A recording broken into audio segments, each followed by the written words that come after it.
This is Outnumbered. I'm Harris Faulkner. Here today, my co-hosts, Emily Compagno, Kayleigh McEnany. Also with us, Fox News correspondent Jillian Turner. And in the virtual center seat, get ready, the very first time, former Secretary of State under President Trump, Mike Pompeo. Secretary, I want to say just a couple of words before I come to you. Let me pick them closely and carefully. We saw that president of Russia answering more questions in front of the media longer than I can remember either the current president or his vice president combined in terms of time and numbers of questions. Secretary. Harris, that was pretty remarkable. I don't know how long it went on, 40, 45 minutes, maybe a little bit more. Yes. Took tons of questions from a wide variety of people, listened to them all, tried to respond to them in a serious way. He is a trained KGB officer for sure in the way he responded. There's a lot to unpack there, and I'm sure we'll get a chance to do that. But it also, Harris, highlighted how important it would have been to have President Biden standing there beside him. Yes. Because I know some of the things he said there are fundamentally false. He doesn't reflect the reality of the world and how he speaks. He is a trained propagandist. And you didn't have an American president standing there saying, wait a minute, that's not right, and confronting it. Well, not only that, somebody made the decision with Biden going last to make this all about Putin. I mean, you just gave a killer, even though our president doesn't want to call him that. Secretary, I'd be curious of your thoughts on why that would be. But you said don't let this happen. You said it makes the current president look weak and that this is a failure. You said that going into it. And now maybe it's a little bit more clear. No American flag up there when these things are, no American president, no pushback, none of that. And you can imagine that Biden now, Secretary, will be asked about what? Exactly what Putin just said. Everything he just said. What do you think? Harris, it's the strangest thing, right? He was allowed to go up there and spout Russian propaganda to create the context for moral equivalence between the United States and Russia on every front, whether it was talking about BLM or protesters or our judicial system, right? He talked about his protesters. When we have a problem here, it goes to courts. We have a system, a constitutional foundation. They have none of that. And he got free rein to go on for all of that time and to the world spout this propaganda without, to your point, an American standing beside him saying, no, that's not what we talked about. That's not right. And making the case for American interests. I knew that this was the risk that was created. I hope that President Biden is able to confront this, even if it is just as an afterthought to what President Putin said just a few minutes ago now. Secretary Pompeo, Kayleigh McEnany here. I noticed a trend both with Russia and with the China meeting where the American diplomats sat across from their Chinese counterparts. Both China and Russia brought up Black Lives Matter, used our divisions in this country as a political wedge to get after us. And we saw Putin do that there, not just with Black Lives Matter, but with crime in our streets. And it seems to me that unlike what happened in China, where you had Antony Blinken apologize essentially and acknowledge America's imperfections to a murderous regime in China, we can't apologize. They sense this weakness. Do you see this trend of bringing American division and using it as a cudgel on the world stage from autocrats? Yeah, Kayleigh, you know this well. That's what I was speaking about with propaganda. By the way, it sounds an awful like what we've had Democrat members of Congress saying, comparing the United States to terrorists. Right? This is what Putin was doing, the same kind of idea that this isn't the most exceptional nation in history, that we're just no different than the common thugs in Russia with no court system, no capacity for First Amendment freedoms. And to have them talk about Black Lives Matter and to try and divide the United States is something that, frankly, the American left is playing into. And you saw a trained professional propagandist use that against the United States today. It does, in fact, present the risk that the United States to the world will look weak. We needed a president responding real time to those accusations. Secretary, it's Emily Compagno here. On that note, when President Putin was asked about the tone of the meeting, he said, quote, "We didn't experience any pressure." And I wonder about your thoughts on that, especially against the backdrop of him also, for some questions, for example, political strife, saying, well, we operate exclusively within the confines of Russian law. And then others, for example, when asked about the Northern Passage, when he said we adhere to international law. Well, a couple of things, Emily. One, they don't adhere to international law, that's for sure. It will be interesting to see. Obviously, we didn't hear President Biden's side of what happened in the meeting. But when President Putin stands there and says he didn't have any pressure applied to him, that suggests that this was just talking past each other.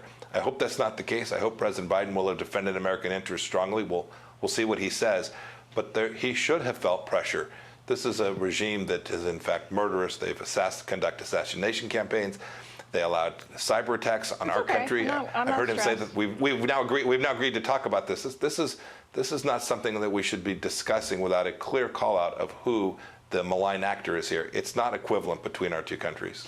You know, I want to put a fine point on this because so much of what people believe is based on the optics that they see backed up by the people that they trust, those who influence us the most, our leaders, so on and so forth. Today, when you see these two leaders separate after meeting for 3 hours and more than 15 minutes, and you see them come out, their messaging will be very different. What message does the United States, the world, what do we need to hear from our president now? I know he'll be asked about everything that this man was saying, this strong man was saying. But really and truly, does his message get muddled, thereby the message of the American people? Do we get muddled in what's been just carried on the world stage? Going second. Yeah, that's absolutely the risk that I tried to identify when I responded to your first question. The risk that we let them out first to set the stage, to set the narrative for what took place here was an enormous diplomatic mistake. It was a mistake for world leadership as well. Either we should have gone first, or more appropriately, they should have gone out there together. That would have made for a candid discussion. The world could have seen these two contrasting worldviews from these two leaders. It would have seen real American strength, and we just missed that opportunity. We blew it. Jillian Turner is with us today as well. And Jillian, at one point, the Russian president was asked about military exercises and all of his neighbors around him, Ukraine, Crimea, so on and so forth. And he was pretty defensive at that point. In fact, on the couch, we all noticed that his whole posture changed a bit there. Can you talk to me about the significance of Russia and its military exercises? Well, it appears over the last couple of months that Russia has been amassing, Harris, a military presence along the border with Ukraine that belies its intent to launch some kind of a ground incursion there.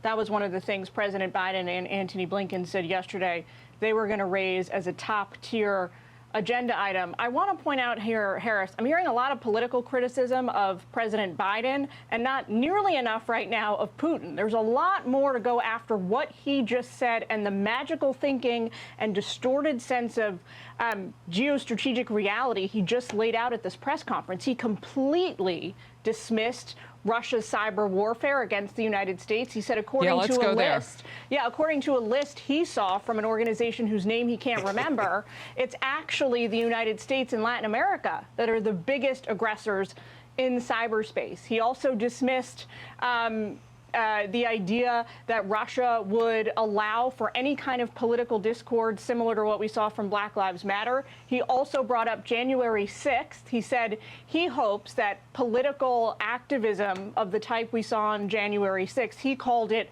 he said something along the lines of political actors went into the U.S. Congress with their demands. We don't want to see anything like that in this country. There's a lot to be very critical of when it comes to Putin here, and I want to make sure we don't skate over that. Mr. Secretary, I thought the top-line news item coming out of this conference, though, is that Moscow and Washington are going to return their diplomats to their post. What did you think about that? Well, Jillian, your point about that was fantastical from what Putin was saying is absolutely true. You highlighted three. I could go through another half a dozen things that are just fantasy that he tried to foist upon the world. So that's certainly true.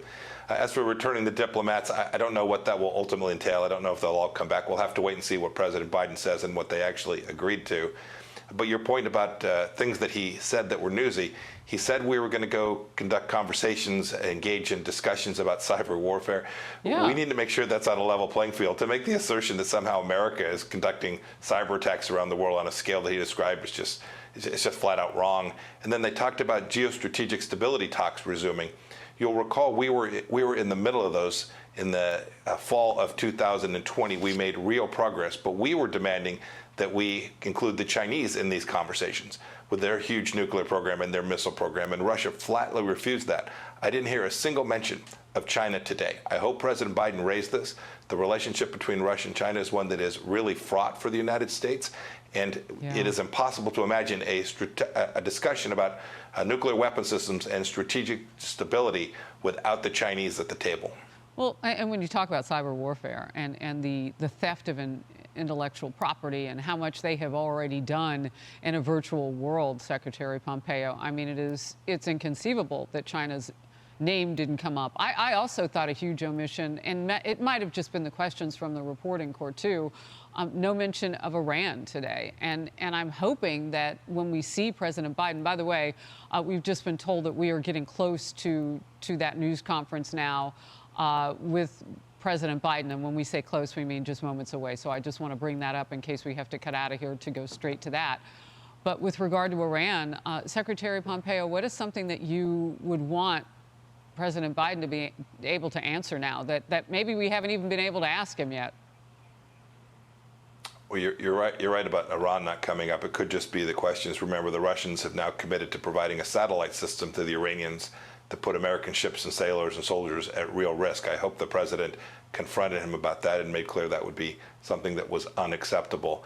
And we're giving him a gift by going back to the JCPOA as well. I hope too we'll get more on how firm President Biden was with him. Did we in fact make clear that there were red lines? If we didn't do that, this was an opportunity that was of no value to the United States. Secretary, we've talked in this short conversation about risks and also the progress that the prior administration made in conjunction with your leadership. And I just wonder, to lay it out for the American people as we go into now hearing President Biden's response, what is the greatest risk that you see or that you could see based on the president's response or the meeting that these two held today? What is at stake here? The greatest risk, far and away, is that the world will see America as being weak. And it won't just be the Russians, it won't be the risk that Vladimir Putin saw a green light to continue to conduct malign activity. But Chairman Kim in North Korea, Xi Jinping in China, the Ayatollah in Iran, world leaders are watching closely what President Biden is going to say. And if America has gone back to what we did for the last 8 years, if appeasement and apologies are the American model, then tyrants around the world will see America as weak and they will drive a truck through that. Mr. Secretary, if I could jump in here, it's Kaylee. The lead up to a moment like this matters. And what we saw 48 hours ago was President Biden evolve his language from calling Putin a killer to, quote, a worthy adversary and calling him right. Not only that, this morning, what happened, Jen Psaki had to come out and do some cleanup on aisle 5 because President Biden, a question was asked of him, do you trust Putin? He nodded. Jen Psaki came out and said it was just a general nod, but the reporters disputing that, saying he looked me directly in the eyes and nodded that he trusted Putin ahead of this high-stakes meeting. Well, Kaylee, it's hard to know what the nod was.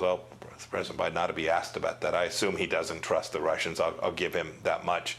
But make no mistake about it, the lead-up for these events matters an awful lot. It sets the stage, it sets the context, it sets the backdrop for these gatherings.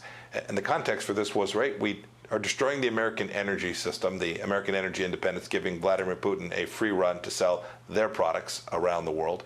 We re-entered the Paris Climate Accords. We're going to destroy the American workforce and allow the Russians to continue to pollute and do what they do. The backdrop for the arrival of this meeting today was weakness, and I hope President Biden will be able to talk about he turned the tables today.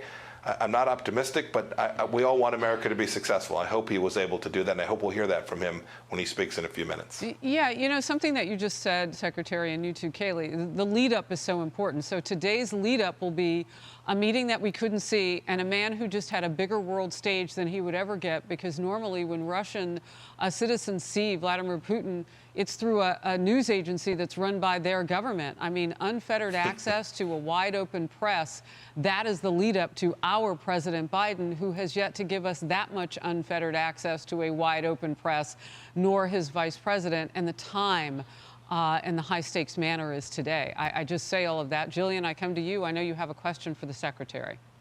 Mr. Secretary, what I was going to ask you is we now well know the areas where Russia and the U.S. today don't see eye to eye when it comes to Ukraine, Russia on human rights, cyber warfare. President Biden has insisted a couple of times over the course of this last week while he was at the G7 and then NATO that he still sees areas for mutual cooperation between the U.S. and Russia in spite of this. What's your best guess as to what those areas are, and do you think that they still exist after their bilat today? Well, I imagine a couple of the places will be at least one that we worked with the Russians closely on. That was counterterrorism. We tried to work always everywhere in the world to make sure that we shared information, keep Russians safe, keep Americans safe from radical Islamic terrorism. I hope that that will continue. Second, this conversation around these nuclear weapon programs and strategic stability is an important one. Russia, in spite of the fact they have a weak economy, still has 1,000 nuclear warheads and a very capable delivery system. We have to be mindful that we have to take it seriously. And to the extent we can find common ground to reduce risk that there'll be an accident or the risk that someone will make a bad miscalculation is an important place to continue to have conversations. But we must draw in all of the major nuclear powers, including the Chinese Communist Party. Secretary Pompeo, it's hard to read tea leaves, but based on your experience and intelligence and so much more, did Russia just get a little bit stronger on the world stage, or did the world see something we missed? You know, I think two things. One, I think he got an enormous opportunity to speak to the world, but I hope as we unpack what he said this morning, the world will see the propaganda, the fantasy that we all talked about today. He lives in a world where he's trying to divide the West and separate us internally to the United States. I hope the world will have seen them for what they are, propagandists who are authoritarian with no freedom, and will join, and that the West will join together to work against the malign activities that the Russians continue to be engaged in. And therein lies perhaps the opportunity for President Biden to unfold some of that and really put it on display for the American people following Vladimir Putin today. Maybe that is more of the strategic move, Kaylee and Emily, that was this order of things today with President Biden going second. Hey, Sean Hannity here. Hey, click here to subscribe to Fox News YouTube page and catch our hottest interviews and most compelling analysis. You will not get it anywhere else.